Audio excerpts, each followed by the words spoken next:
नमस्कार दोस्तों इस वीडियो में आज हम बात करने वाले हैं एक प्लानिंग की, एक स्ट्रेटजी की। जैसा कि थंबनेल में आपने देखा होगा, यहाँ पर लिखा है कि अगर आपकी उम्र 30 साल के आसपास है, 30 साल हो, 29 हो, 28 हो या फिर 31-32 साल के आसपास भी हो, तो भी आप उसे 30 साल के अराउंड कंसिडर कर सकते हैं।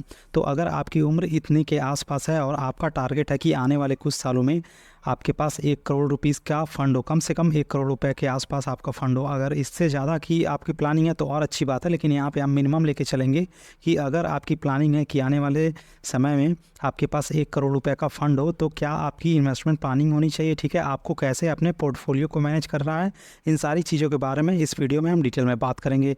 इसके अलावा यहाँ पे मैं कुछ फ़ंड के नाम भी आपको बताऊँगा जो आप अपने पोर्टफोलियो में ऐड करना चाहें तो अपने रिस्क पे ऐड कर सकते हैं। फिलहाल हम चलिए शुरू करते हैं। तो मान लो आपकी उम्र 30 साल के आसपास है, ठीक है, और आपने ये सोच लिया कि आने वाले कुछ साल में जो आपका टारगेट है वो कितना है, वो है आपका 1 करोड़ रुपीज़, यानी 1 करोड़ रुपीज़ का आपके पास फ़ंड हो जाएगा। अब मुझे नहीं पता कि अगर मेरी उम्र 30 साल है और मुझे इस 1 करोड़ रुपीज़ को टच करना है तो मुझे कितना टाइम लगेगा, कितने साल मुझे अपना इन्वेस्टमेंट करना होगा, और सबसे बड़ी बात, मुझे कितना इन्वेस्टमेंट करना होगा। भाई टाइम तो लगेगा ही, लेकिन ये भी जानना ज़रूरी है ना कि मैं अगर पर मंथ कुछ पैसे इन्वेस्ट कर रहा हूँ या फिर लमसम ही इन्वेस्ट कर रहा हूँ तो मेरा अमाउंट कितना होगा, कुछ स्पेसिफिक अमाउंट होना चाहिए जिससे मैं अपनी जो इनकम है या फिर फाइनेंशियल हेल्थ है, फाइनेंशियल प्लानिंग है, उसको मैनेज कर सकूँ ठीक ठीक। तो इसी के बारे में मैं बात करने वाला हूँ। यहाँ पे जो बात होगी हमारी वो म्यूचुअल फ़ंड के लिए होगी, मतलब कि एसआईपी के थ्रू हम इसमें इन्वेस्टमेंट करेंगे। और ये जो हमारा टारगेट है 1 करोड़ का, यानी म्यूचुअल फ़ंड के थ्रू कैसे इसे अचीव किया जाएगा, इसी के बारे में बात करने वाले हैं। लेकिन इन सारी चीज़ों से भी ज़्यादा ज़रूरी क्या चीज़ है वो आपको सबसे पहले ध्यान रखना चाहिए, वो है हेल्थ। सबसे पहले आपको अपने हेल्थ के बारे में सोचना चाहिए, चाहे वो आपको कोई लाइफ इंश्योरेंस लेना हो, ठीक है, वो पहले ले लीजिए। इसके अलावा अगर कोई हेल्थ इंश्योरेंस लेना हो वो ले लीजिए, या फिर आप कह सकते हैं कि कोई इमरजेंसी फ़ंड आपको बनाना हो, ठीक है, वो सबसे पहले आपकी प्रायोरिटी होनी चाहिए कि अगर आपका सेविंग कुछ हो रहा है तो उसमें से सबसे आपको पहले लाइफ इंश्योरेंस, हेल्थ इंश्योरेंस और कुछ इमरजेंसी फ़ंड बना के रखना है। अगर ये चीज़ें आपके पास नहीं है तो ये आप भूल जाइए, यहाँ पे नहीं करना, बिल्कुल भी मैं रिकमेंड नहीं करूँगा। ये साफ साफ मेरी चेतावनी है, आप समझ लीजिए। लेकिन अगर आप यहाँ तक पहुँच चुके हो कि आपके पास एक लाइफ इंश्योरेंस है, हेल्थ इंश्योरेंस आपने ले रखा है और कुछ इमरजेंसी फ़ंड आपने बना के रखा है, तब आप यहाँ पे स्विच कर सकते हो।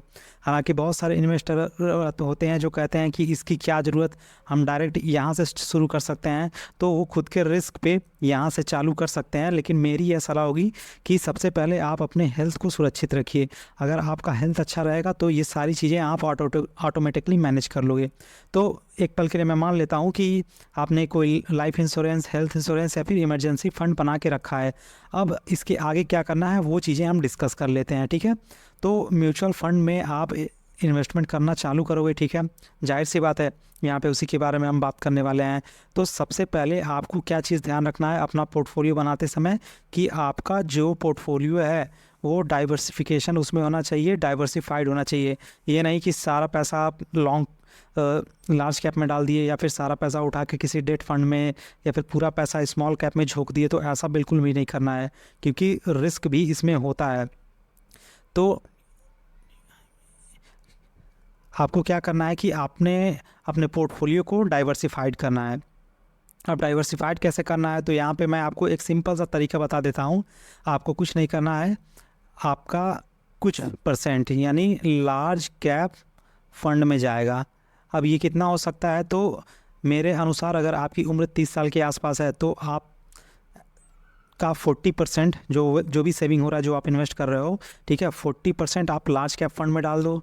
बाकी जो आपका मिड कैप फंड है, ठीक है, वहाँ पे कितना डालना है, वहाँ पे आप डाल दो 30%। और स्मॉल में कितना डालना है, स्मॉल में भी आपको डाल देना है 30%। इतना आप मैनेज कर सकते हो और ये बेस्ट तरीका होता है। अगर 30, 31, 32 के आसपास आपकी उम्र है तो 40% लार्ज कैप में और मिड एंड स्मॉल में आप 30-30 डालोगे तो रिस्क भी कम रहेगा और रिटर्न भी अच्छा मिलेगा। तो अगर इस तरह आप इन्वेस्टमेंट करते हो तो एक चीज़ें यहाँ पे आपको क्लियर हो जाएगी कि जो लार्ज कैप फंड होगा वो स्टेबल होता है, बड़ी बड़ी कंपनियां होती हैं, तो यहाँ पर रिटर्न आपको 12% के आसपास मिल जाता है, 12% से ज़्यादा ही मिलता है, 12, 13, 14%, लेकिन रिस्क बिल्कुल कम होता है, सबसे कम होता है। फिर उसके बाद मिड कैप की बात करें तो यहाँ पे आपका जो रिटर्न है वो 15% से ज़्यादा मिलता है, 15%, 16% के आसपास मिल जाता है ईजिली, लेकिन इसमें रिस्क थोड़ा सा बढ़ जाता है। और स्मॉल कैप में ये हाईली रिस्क होता है, लेकिन रिटर्न भी इसमें आपको 18% से ज़्यादा मिलता है, पर एनम आपको ईजिली 18% से ज़्यादा मिल जाएगा। तो अगर मैं इसको एवरेज रिटर्न की बात करूँ तो यहाँ पे आपको 14% पर एनम का एवरेज रिटर्न ईजिली मिल जाएगा। जिस हिसाब से मैंने बताया, अगर 40%, 30% और 30% के हिसाब से आप इन्वेस्टमेंट करते हो, रिस्क भी कम रहेगा, डाइवर्सिफाइड पोर्टफोलियो रहेगा और रिटर्न भी आपको अच्छा मिल रहा है। अगर म्यूचुअल फंड में 12 से लेके 14% के आसपास आपको रिटर्न मिल रहा है तो भाई वो पोर्टफोलियो बहुत शानदार है। अच्छा, इसके पहले मैंने बताया कि इन्वेस्टमेंट के लिए कुछ फ़ंड में मैं आपको बताऊंगा, तो वो लगे हाथ मैं यहाँ पे वो भी बता देता हूँ। तो लार्ज कैप फंड की बात करें, अगले पेज पे मैं बता देता हूँ। तो यहाँ तक आपको समझ में आ गया होगा, ठीक है। तो लार्ज कैप फंड, ठीक है, इसमें आपको 2 फंड दिख जाएंगे। पहला है आपका निप्पॉन इंडिया, मैं पूरा नहीं लिख रहा हूँ, बस शॉर्ट में लिख दे रहा हूँ, ये है Nippon India large cap fund, ठीक है।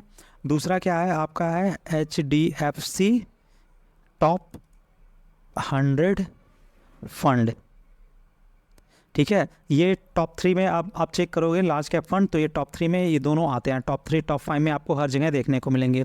तो ये हो गया लार्ज कैप फंड की बात। दूसरे नंबर पे आता है आपका मिड कैप फंड, इसमें भी मैं 2 आपको बता देता हूँ। तो एक है आपका Motilal Oswal mid cap fund और दूसरा है आपका HDFC का HDFC mid cap opportunity fund है। आप चेक करेंगे गूगल पे तो आपको मिल जाएगा, ये अपॉर्चुनिटी फ़ंड है, ध्यान दीजिएगा। और इसके अलावा स्मॉल कैप फंड की बात करें जिसमें रिस्क ज़्यादा रहता है और रिटर्न भी ज़्यादा होता है, तो यहाँ पे आपको वही मिलेगा, Nippon India small cap fund और एक SBI का है, SBI स्मॉल कैप फंड। ये सारे फंड आपको ईजिली मिल जाएंगे। आप गूगल सिंपली कर लीजिएगा या फिर जो भी आप एप्लीकेशन यूज़ कर रहे हो वहाँ पे चेक करेंगे तो यहाँ पे आपको नाम ईजिली दिख जाएगा। तो ये केवल रिकमेंडेशन है, ये बेस्ट ऑफ बेस्ट फंड है, ठीक है। टॉप 3, टॉप 5 में आते हैं। अगर आप चुनना चाहें तो इनमें से भी कोई चुन सकते हैं, लेकिन खुद से पहले रिसर्च कर लीजिएगा। हाँ, एक चीज़ और बताना चाहूँगा, इन सभी फंड के बारे में जो मैंने यहाँ पे बताया है, ऑलरेडी इस चैनल पे मैंने एक्सप्लेन कर रखा है अच्छी से, सारी चीज़ें 1 बाय 1 डिटेल में। कितना एक्सपेंस रेशियो है, ठीक है, अल्फ़ा कितना है, बीटा कितना है, टर्नओवर रेशियो कितना है, ये सारी चीज़ें मैंने ऑलरेडी यहाँ पे बता रखी है। तो इसके बारे में अगर इन सभी फंड के बारे में आप देखना चाहें तो वहाँ पे भी जाकर देख सकते हैं। तो यहाँ तक आई होप सारी चीज़ें क्लियर हो गई होगी कि अगर 30 के आसपास आपकी उम्र है और टारगेट है 1 CR का, तो म्यूचुअल फंड में इन्वेस्ट करने से पहले सबसे पहले आपको अपने हेल्थ को सुनिश्चित करना होगा, यानी लाइफ इंश्योरेंस या फिर हेल्थ इंश्योरेंस या फिर इमरजेंसी फंड आपको बना लेना है। उसके बाद जंप करना है इन्वेस्टमेंट में। इन्वेस्टमेंट कैसे करना है, डाइवर्सिफाइड करके करना है, मतलब कि लार्ज कैप में 40% डालना है, मिड कैप में 30 डालना है, स्मॉल में आपको भी 30 डालना है। इस तरह आपका जो एवरेज रिटर्न होगा 14% से ज़्यादा ईजिली हो जाएगा। और लार्ज कैप फंड में ये है, मिड कैप में ये है, स्मॉल कैप में ये है, ये मैंने बता दिया।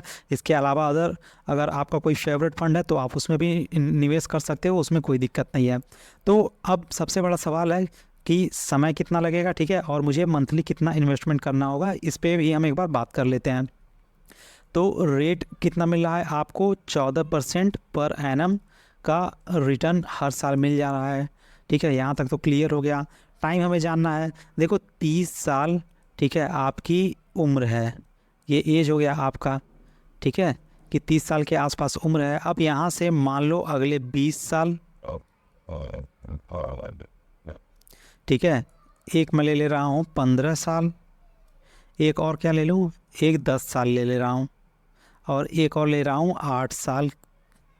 ये है आपका इन्वेस्टमेंट, मतलब कि 20 साल के लिए इन्वेस्टमेंट करना चाहें, 15 साल के लिए, 10 साल के लिए या 8 साल के लिए, तो मेरा मंथली इन्वेस्टमेंट कितना होगा। देखो म्यूचुअल फंड में एक चीज़ बहुत मायने करती है, जितना ज़्यादा आप समय दोगे, ठीक है, आपका पैसा उतना कम लगेगा। इसको मैं अभी क्लियर कर देता हूँ। तो आपका टारगेट था कि 1 करोड़ रुपीज़, ठीक है, 30 साल आपकी उम्र है और 1 करोड़ का टारगेट है, समय और इन्वेस्टमेंट आपको कितना करना है। तो अगर 20 साल के लिए आपका टारगेट है तो बहुत अच्छी बात है, ठीक है। यहाँ पे आपका जो मंथली इन्वेस्टमेंट होगा वो केवल और केवल 4500 रुपये पर मंथ होगा। यानी केवल 4500 रुपीज़ पर मंथ आप निवेश करते हो और 20 साल के लिए करते हो, तो जब 50 की उम्र के आसपास आप होगे, ठीक है, तो आपके पास 1 करोड़ का फंड होगा। इसके अलावा अगर आप और जल्दी चाहते हो कि 15 साल में आपके पास 1 करोड़ रुपीज़ का फंड हो, तो समय आप कम लगा रहे हो, तो आपको इन्वेस्टमेंट आपका अपना बढ़ाना होगा। ये सिंपल सा लॉजिक है, ठीक है। अगर आपको समय बचाना है तो पैसा ज़्यादा लगाना पड़ेगा, और आपके पास और अगर समय है तो आपका पैसा कम खर्चा होगा। ये सिंपल सा लॉजिक है, डिमांड सप्लाई की तरह ये भी काम करता है। तो 15 साल में अगर ये जो 1 करोड़ का टारगेट है इसे अचीव करना चाहते हैं, तो आपका जो इन्वेस्टमेंट होगा वो 10,500 रुपीज़ पर मंथ होगा। और इस तरह आप देखोगे तो केवल 45 साल में आप 1 करोड़ अचीव कर लोगे। और कम अगर कोई कहता है मुझे 10 करोड़ वाला बताइए कि 10 साल वाला बताइए कि मतलब जब मैं 40 साल का हो जाऊँ, ठीक है, तो मेरे पास 1 करोड़ रुपीज़ का फंड हो, तब मुझे कितना इन्वेस्टमेंट करना होगा। तो भाई आपको सिंपली 28,000 रुपये पर मंथ इन्वेस्ट करना होगा। तब 40 साल के तक जाते जाते, मतलब 30 है, 10 साल आपने इन्वेस्ट किया 28,000 रुपये पर मंथ, जैसे ही आप 40 तक पहुँचोगे आपके पास 1 CR का फंड होगा। और कोई कह रहा है कि अगर मुझे 8 साल में ये टारगेट अचीव करना है, तो भैया आपको 44,000 रुपये पर मंथ, ठीक है, इन्वेस्टमेंट करना होगा। और केवल 38 तक जैसे आप चाहोगे आपके पास ये टारगेट अचीव हो जाएगा। तो यहाँ से आई होप ये सारी चीज़ें क्लियर हो गई होंगी। अच्छा, इसमें एक सिंपल सा और चीज़ है जो मैं ऐड करना चाहूँगा, जो कि मैं भूल गया हूँ। ये जो सारा इन्वेस्टमेंट मैंने बताया, इसमें 10% पर एनम स्टेप अप किया गया है, ठीक है, स्टेप अप करना है। ये जो पैसा मैंने बताया 4500 रुपये, 10,500, 28,000 रुपये, 44,000 रुपये पर मंथ, हर साल इसे आप 10% से स्टेप अप करते रहोगे तो ये सारी चीज़ें अचीव हो जाएंगी। रिटर्न 14% का है, 10% हर साल स्टेप अप करना है।